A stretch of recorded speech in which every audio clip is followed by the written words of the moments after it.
first poet we have tonight is VJ. Not sure I can pronounce your. Okay, Knutson. Can you come up? Yeah. Welcome, VJ, please. Welcome. Is this your first time? No. Okay. Yes, you can sit. What? It's a great beer. It's a great beer. Upper Canada Dark. Wonderful. 3 years ago, this month actually, I was a healthy full-time teacher, loving my job, loving my students, and then I was struck down by illness.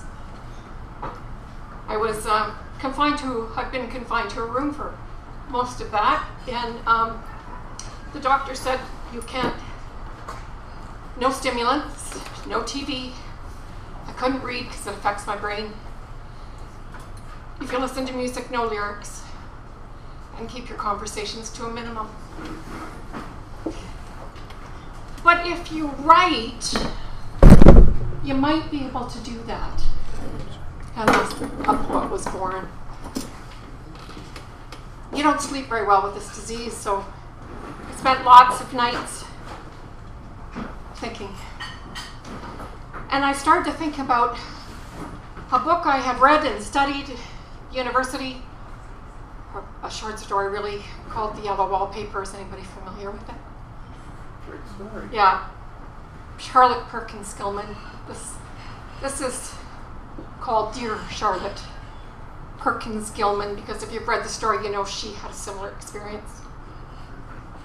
I have examined your wallpaper, discussed the scholarly attributes of shades of yellow, traced the edges of your unraveling mind, argued the merits of Gothic horror, marveled at the brilliance of wording, the courage to define the nature of feminine madness, the boldness to highlight inequalities long before the establishment of a person's act.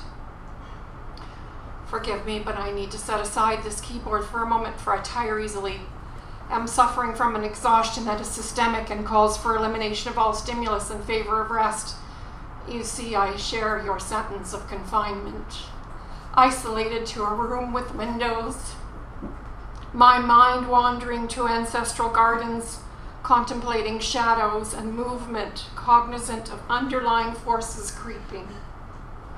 My husband has just left, dear man, having checked on me, taking on my burden, concerned that I am not sleeping at night, thinks that by reading and rereading your words, I am only fueling an already overactive imagination, begging me to be still as the doctor has recommended, but I am burning to tell you that time has no relevance between us, and that you and I exist simultaneously, a secret we dare not confess.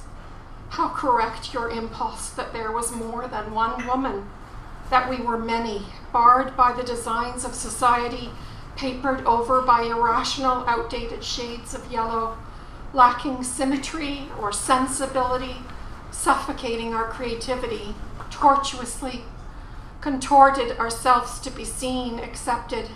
It is the smell of our discordant souls that pervades your consciousness, the rotted withering of a stifled existence, a yellowed existence, once hopeful, sunny, now molding mucus, desperately torn away at the edges, pleading for escape. How grateful I am that you see, may I call you Charlotte? That you have smelt the angst, witnessed the struggle, are willing to tear at the sticking places to set us free.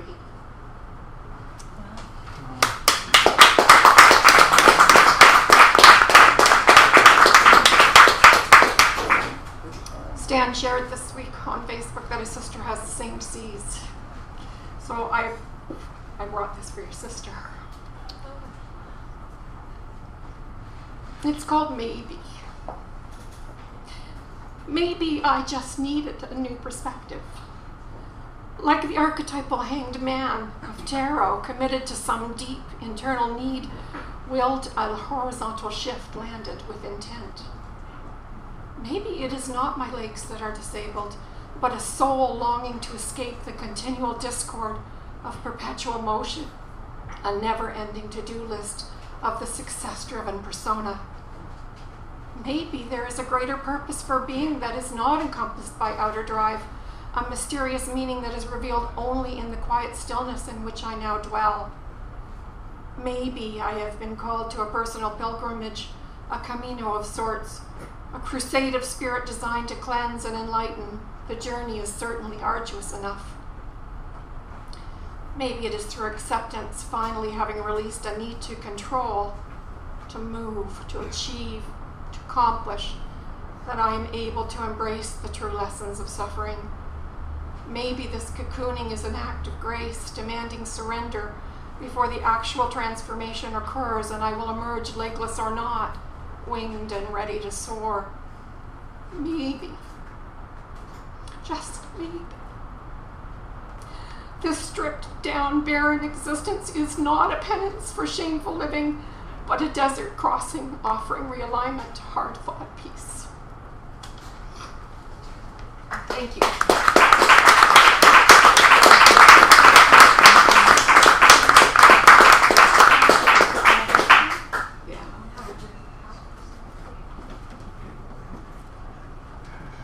It's hard to go downstairs tonight. Did you know that?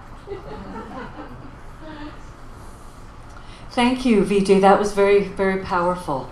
You know, I think of all the artists who've been ill or confined or something and have written or painted or sang or something, you know, and it's really an important way through the pain. So thank you.